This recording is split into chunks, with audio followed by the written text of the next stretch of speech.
Hello everyone, I am Khushboo Tak and welcome to all of you आपका अपना channel शिक्षा mission. तो प्रीवियस क्लास में हमने देखा था pure rolling on incline plane. एक बॉडी है, उसको हमने इंक्लाइन प्लेन पे रखा है, तो उस टाइम उसमें जब प्योर रोलिंग होगी तो उस टाइम उसमें एक्सेलरेशन एंड वेलोसिटी क्या होगी। तो प्रीवियस लेक्चर को वापस रिकॉल करते हैं तो वहां पे हमें एक्सेलरेशन मिलता है g sine theta upon 1 plus I upon M R square, और वहीं पे हमें वेलोसिटी मिलती है root of 2gh upon 1 plus I upon M R square. तो ये हमें टर्म मिलती है एक्सेलरेशन एंड वेलोसिटी की।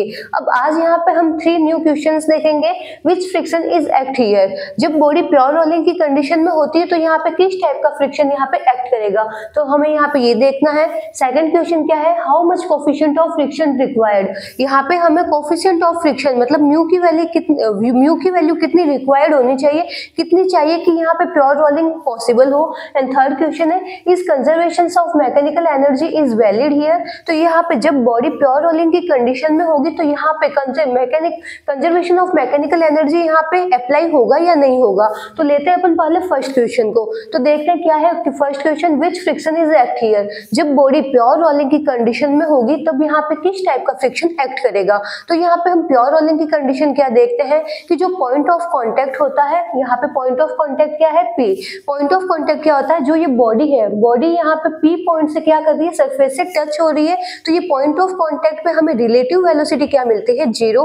प्योर रोलिंग की कंडीशन ही ये है कि जब बॉडी प्योर रोलिंग की कंडीशन में होगी तो यहाँ पे पॉइंट ऑफ कांटेक्ट की रिलेटिव वेलोसिटी होगी जीरो। इसका मतलब यहाँ पे जो ये बॉडी है, उस बॉडी का पॉइंट और यहाँ पे जो सरफेस है इसका पॉइंट, दोनों आपस में क्या है, एक दूसरे के रेस्पेक्ट में रेस्ट कंडीशन में है। तो यहाँ पे रिलेटिव वेलोसिटी जीरो है, तो यहाँ पे रिलेटिव मोशन क्या होगा, जीरो। अब जब यहाँ पे मोशन होगा ही नहीं तब यहाँ पे कौन सा फ्रिक्शन एक्ट करेगा, स्टैटिक फ्रिक्शन। स्टैटिक फ्रिक्शन क्या होता है, सेल्फ एडजस्ट होता है, अप्लाइड फोर्स के इक्वल होता है। जब बॉडी मोशन में होती है तब तो होता है काइनेटिक फ्रिक्शन, और जब बॉडी रेस्ट कंडीशन में होती है तब यहाँ पे कौन सा फ्रिक्शन एक्ट करता है, स्टैटिक फ्रिक्शन। क्यों, क्योंकि यहाँ पे रिलेटिव मोशन नहीं है, रिलेटिव मोशन या रिलेटिव वेलोसिटी जीरो है तो रिलेटिव मोशन नहीं होगा, और मोशन भी नहीं होगा तो यहाँ पे किसी तरह का फ्रिक्शन एक्ट नहीं करेगा, तो यहाँ पे होगा स्टैटिक फ्रिक्शन।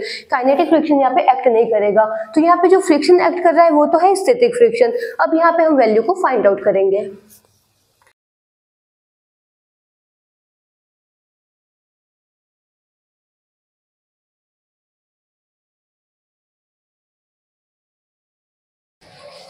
यहाँ पे हमने फर्स्ट का आंसर लिखा है, relative velocity at point of contact P is zero.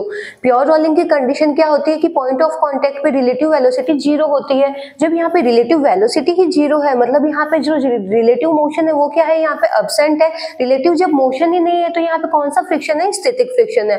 क्योंकि स्टैटिक फ्रिक्शन कहाँ पे एक्ट करता है, जब बॉडी रेस्ट कंडीशन में होती है तो लगने वाला फ्रिक्शन होता है स्टैटिक फ्रिक्शन। तो यहाँ पे जो एक्ट करेगा वो कौन सा फ्रिक्शन है, स्टैटिक फ्रिक्शन यहाँ पे एक्ट करेगा। अब यहाँ पे अपन इसकी वैल्यू को फाइंड आउट करेंगे।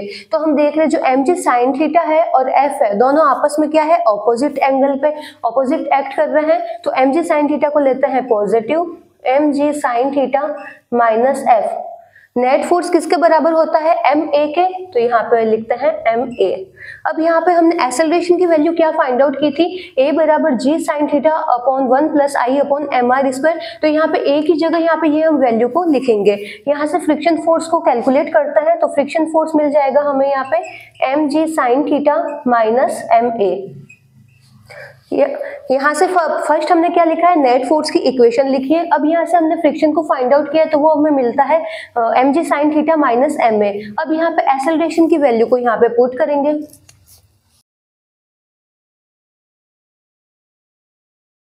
तो यहाँ पे हमने एक्सेलरेशन की वैल्यू को यहाँ पे लिख लिया है, तो इस तरीके से हमें इक्वेशन मिलती है। अब यहाँ पे हम देख रहे हैं जो कॉमन चीज आ रही है, कॉमन क्या आ रहा है, mg sin थीटा कॉमन आ रहा है। तो यहाँ से mg sin थीटा को हम कॉमन ले लेंगे और इसको आगे सॉल्व करेंगे तो यहाँ से हमें फ्रिक्शन की वैल्यू मिल जाएगी।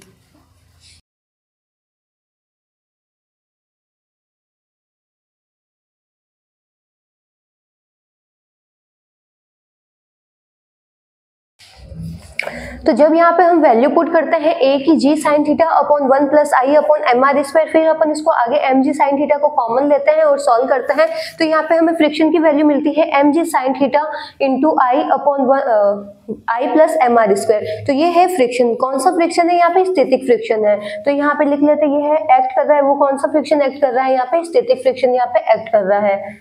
अब स्टैटिक फ्रिक्शन कब एक्ट करता है? जब बॉडी रेस्ट कंडीशन में होती है। रेस्ट कंडीशन में बॉडी क्यों होगी? क्योंकि यहाँ पे प्योर रोलिंग में एक कंडीशन होती है कि relative velocity point of contact पे क्या होती है? 0। इस वजह से बॉडी रेस्ट कंडीशन में होगी और यहाँ पे जो फ्रिक्शन लगेगा वो कौन सा है? Static friction. अब स्टैटिक फ्रिक्शन की जो मैक्सिमम वैल्यू होती है वो होती है limiting friction.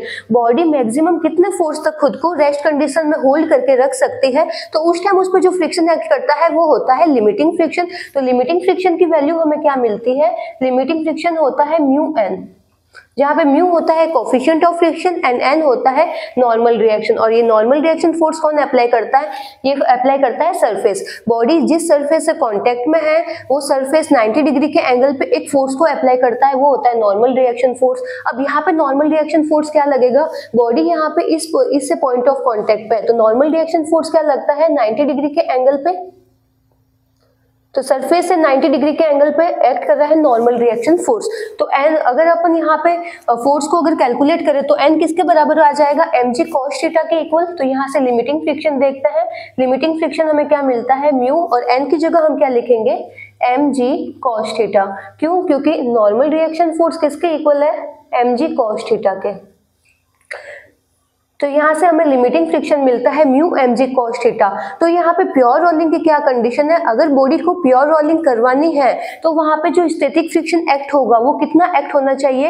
mg sin theta into I upon I plus m are square. इतना ये फ्रिक्शन, ये क्या है? रिक्वायर्ड है, इतना ही फ्रिक्शन होना चाहिए। और ये जो स्टैटिक फ्रिक्शन होता है उसकी वैल्यू क्या होती है? सेल्फ एडजस्टिंग होती है। मैक्सिमम कितना ये फ्रिक्शन वहाँ पे हो सकता है? तो मैक्सिमम फ्रिक्शन जितना स्टैटिक हो सकता है उसकी वैल्यू कितनी है? Mu mg cos theta.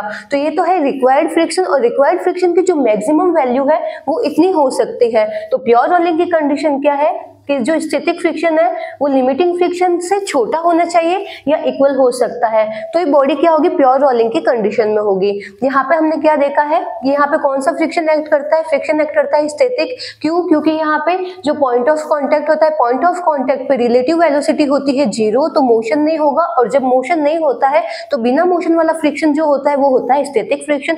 Static friction की ये वैल्यू होती है, मैक्सिमम स्टैटिक फ्रिक्शन होता है वो होता है लिमिटिंग फ्रिक्शन। मतलब मैक्सिमम कितने फोर्स तक बॉडी को रेस्ट कंडीशन में होल्ड करके रख सकता है वो होता है लिमिटिंग फ्रिक्शन। तो लिमिटिंग फ्रिक्शन की वैल्यू हमें मिलती है ये वाली वैल्यू। तो यहाँ पे प्योर रोलिंग की कंडीशन है कि जो फ्रिक्शन है वो लिमिटिंग फ्रिक्शन से कम होना चाहिए या फिर इसके इक्वल होता है। अगर ये वाली कंडीशन है तो वहाँ पे बॉडी प्योर रोलिंग की कंडीशन में होगी। तो जिसको यहाँ तक नोट डाउन करना नोट डाउन कर लो, फिर हम सॉल्व करेंगे सेकेंड क्वेश्चन को।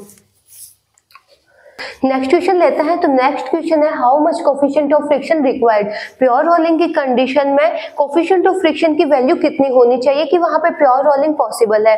तो प्योर रोलिंग की हम कंडीशन देखते हैं कि जो स्टैटिक फ्रिक्शन होता है उसकी वैल्यू क्या होनी चाहिए? लिमिटिंग फ्रिक्शन से कम होनी चाहिए या इसके इक्वल हो सकती है। मैक्सिमम इतना फ्रिक्शन हो सकता है, लेकिन यहाँ पे प्योर रोलिंग की कंडीशन है कि हमें जो रिक्वायर्ड फ्रिक्शन है उसकी वैल्यू क्या होनी चाहिए? स्टैटिक फ्रिक्शन होनी चाहिए। तो यहाँ पे जो स्टैटिक फ्रिक्शन है वो हमें क्या बता रहा है? Required value. प्योर रोलिंग के लिए इतनी हमें वैल्यू रिक्वायर्ड होनी चाहिए फ्रिक्शन की, तो ही वहां पे प्योर रोलिंग पॉसिबल है। तो यहाँ पे हम पहले कंडीशन लिखते हैं प्योर रोलिंग की। प्योर रोलिंग की कंडीशन है कि जो स्टैटिक फ्रिक्शन है उसकी वैल्यू लिमिटिंग फ्रिक्शन से कम होनी चाहिए। मैक्सिमम इतनी वैल्यू हो सकती है, लेकिन जो रिक्वायर्ड वैल्यू है वो कितनी होनी चाहिए? स्टैटिक फ्रिक्शन के इक्वल होनी चाहिए। अब यहाँ पे स्टैटिक फ्रिक्शन हमें क्या मिलता है? ये वैल्यू को वहां पे पुट करते हैं, लिमिटिंग फ्रिक्शन की वैल्यू को भी वहां पे पुट करते हैं, इसको सॉल्व करते हैं।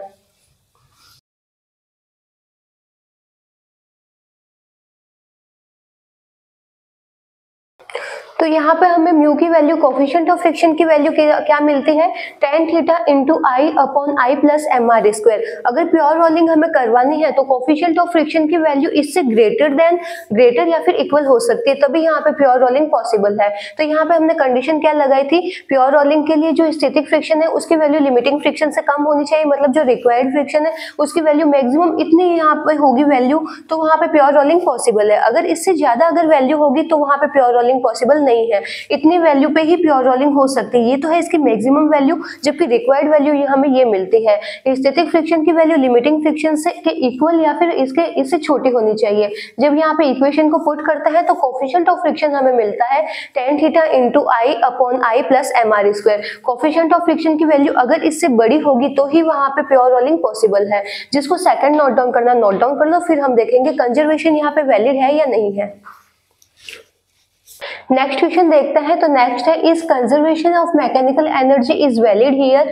अब यहाँ पे हमें बोल रहे हैं कि जब प्योर रोलिंग की कंडीशन है तो वहां पे कंजर्वेशन ऑफ मैकेनिकल एनर्जी यहाँ पे अप्लाई होगा या नहीं होगा। अब कंजर्वेशन ऑफ मैकेनिकल एनर्जी कब अप्लाई होता है, जब लगने वाले सारे फोर्स कैसे हो, कंजर्वेटिव फोर्स हो। लेकिन यहाँ पे जो फ्रिक्शन फोर्स एक्ट कर रहा है, और फ्रिक्शन फोर्स क्या करता है, एनर्जी को डिसिपिटेट करता है। इसका मतलब यहाँ पे जो फ्रिक्शन फोर्स है वो कैसा है, नॉन कंजर्वेटिव फोर्स है। तो यहाँ पे हम पहले देखेंगे कि जो फ्रिक्शन फोर्स है उसका हमें वर्क डन कितना मिलता है। अगर यहाँ पे इसका वर्क डन 0 हुआ, मतलब यहाँ पे फ्रिक्शन फोर्स किसी भी तरह का वर्क नहीं कर रहा है, तो यहाँ पे उस टाइम यहाँ पे हम कंजर्वेशन ऑफ मैकेनिकल एनर्जी को अप्लाइड कर सकते हैं। तो सबसे पहले हमें चेक करना होगा कि यहाँ पे जो फ्रिक्शन फोर्स है उसका हमें वर्क डन कितना मिलता है। तो work done by friction force. अब यहाँ पे हम देखते हैं कि जो पॉइंट ऑफ कांटेक्ट P है वहां पे रिलेटिव वेलोसिटी हमें क्या मिलती है, 0। अब रिलेटिव वेलोसिटी 0 मतलब यहाँ पे रिलेटिव मोशन नहीं हो रहा है। तो यहाँ पे जब मोशन हो ही नहीं रहा है तो यहाँ पे डिस्प्लेसमेंट कितना हो गया, 0। वर्क का फॉर्मूला क्या होता है, फोर्स इंटू डिस्प्लेसमेंट। अब यहाँ पे फोर्स की वैल्यू तो हमें मिल रहा है फ्रिक्शन फोर्स, तो यहाँ पे हम लिख देते हैं फ्रिक्शन फोर्स। अब डिस्प्लेसमेंट कितना हो रहा है, फ्रिक्शन फोर्स की वजह से P पॉइंट का डिस्प्लेसमेंट कितना हो रहा है, तो P पॉइंट का डिस्प्लेसमेंट हमें यहाँ पे क्या मिल रहा है, 0। क्यों मिल रहा है, क्योंकि यहाँ पे जो रिलेटिव वेलोसिटी है, P पॉइंट पे रिलेटिव वेलोसिटी हमें मिलती है 0।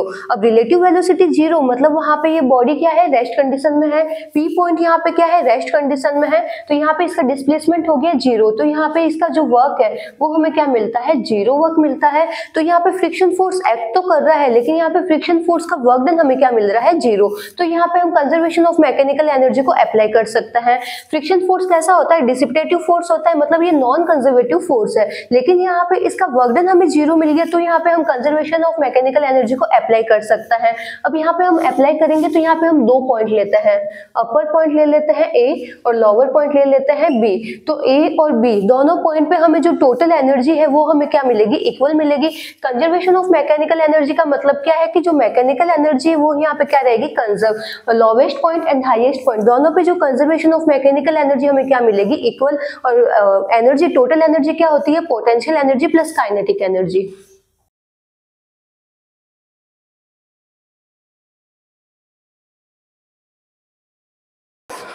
तो क्वेश्चन 3 का आंसर देखते हैं, is conservation of mechanical energy is valid here. Yes, conservation of mechanical energy is valid. तो कंजर्वेशन ऑफ मैकेनिकल एनर्जी होगा तो हाईएस्ट एंड लोवेस्ट पॉइंट पे जो टोटल एनर्जी है वो हमें क्या मिलेगी, इक्वल। टोटल एनर्जी क्या होती है, काइनेटिक एनर्जी और पोटेंशियल एनर्जी का सम होता है। अब देखते हैं पॉइंट ए पे, तो पॉइंट ए पे यहाँ पे हमें कौन सी एनर्जी मिलेगी, सिर्फ पोटेंशियल एनर्जी मिलेगी। तो यहाँ पे ए पॉइंट पे काइनेटिक एनर्जी क्या हो रही है, 0। अब देखते हैं पॉइंट बी पे, तो पॉइंट बी पे हमें कौन सी एनर्जी मिलेगी, सिर्फ काइनेटिक एनर्जी मिलेगी। यहाँ पे हमें पोटेंशियल एनर्जी क्या मिल जाएगी, 0। तो ए पे तो सिर्फ है पोटेंशियल एनर्जी और बी पे हमें सिर्फ क्या मिल रही है, काइनेटिक एनर्जी। वैल्यू पुट करता है, पोटेंशियल एनर्जी कितनी होती है, mgh। अब यहाँ पे ये बेस से h हाइट पे है तो यहाँ पे h की जगह h लिख देंगे। अगर यहाँ पे कुछ और अगर कांस्टेंट होता, वेरिएबल होता तो हम वो वेरिएबल यहाँ पे पुट करते हैं। मान लो अगर यहाँ पे हम ये कंसीडर करते हैं x, तो यहाँ पे क्या लिखते हैं, mgx। अब यहाँ पे हाइट कितनी है, हाइट है h, तो यहाँ पे लिख देंगे mgh। अब बी पॉइंट पे हमें क्या मिलेगी, काइनेटिक एनर्जी। तो काइनेटिक एनर्जी क्या होती है, हाफ mv²। अब यहाँ पे बॉडी के पास में ट्रांसलेशन और रोटेशनल मोशन दोनों ही हैं, तो ये तो मिलती है हमें ट्रांसलेशन मोशन की एनर्जी। अब देखते हैं रोटेशनल मोशन की, तो रोटेशनल मोशन की कितने मिल जाएगी, हाफ की जगह हाफ आ जाएगा। रोटेशनल मोशन में मास की जगह क्या आता है, मोमेंट ऑफ इनर्शिया, और वेलोसिटी की जगह क्या आती है, एंगुलर वेलोसिटी।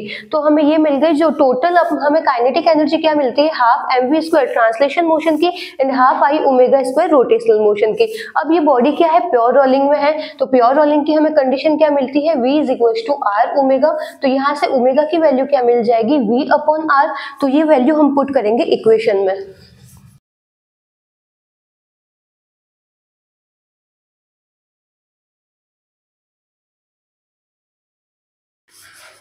तो यहाँ पे अप्लाई होता है conservation of mechanical energy. Conservation of mechanical energy मतलब जो टोटल एनर्जी है वो यहाँ पे क्या कंजर्व रहेगी, highest point and lowest point पे।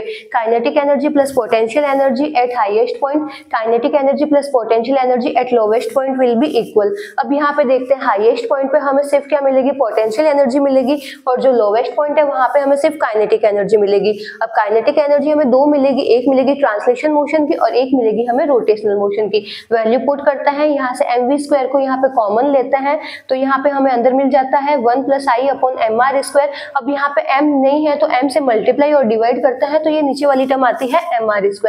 अब m से m को कैंसिल आउट कर देते हैं, v² की टर्म मिलती है हमें ये, तो यहाँ से हमें वेलोसिटी क्या मिल जाती है, √2gh/1 + I/mr²। और यही टर्म हमने प्रीवियस लेक्चर में देखी थी, वहां पे भी हमें वेलोसिटी यही मिलती है। तो यही है कि यहाँ पे conservation of mechanical energy apply होता है। क्यों होता है, क्योंकि यहाँ पे जो फ्रिक्शन फोर्स है उसका हमें वर्क डन क्या मिलता है, 0। जबकि फ्रिक्शन एक नॉन कंजर्वेटिव फोर्स है, जहाँ पे फ्रिक्शन फोर्स होता है वहां पे conservation of mechanical energy apply नहीं होता है। लेकिन यहाँ पे जो फ्रिक्शन है वो किसी भी तरह का वर्क नहीं कर रही है, इस वजह से यहाँ पे हम कंजर्वेशन ऑफ मैकेनिकल एनर्जी को अप्लाई करते हैं। तो यहाँ पे हम तीनों क्वेश्चन देखते हैं, विच फ्रिक्शन इज एक्ट हियर, यहाँ पे कौन सा फ्रिक्शन एक्ट कर रहा है, स्टैटिक फ्रिक्शन एक्ट कर रहा है, फिर हमने उसकी वैल्यू देखी थी।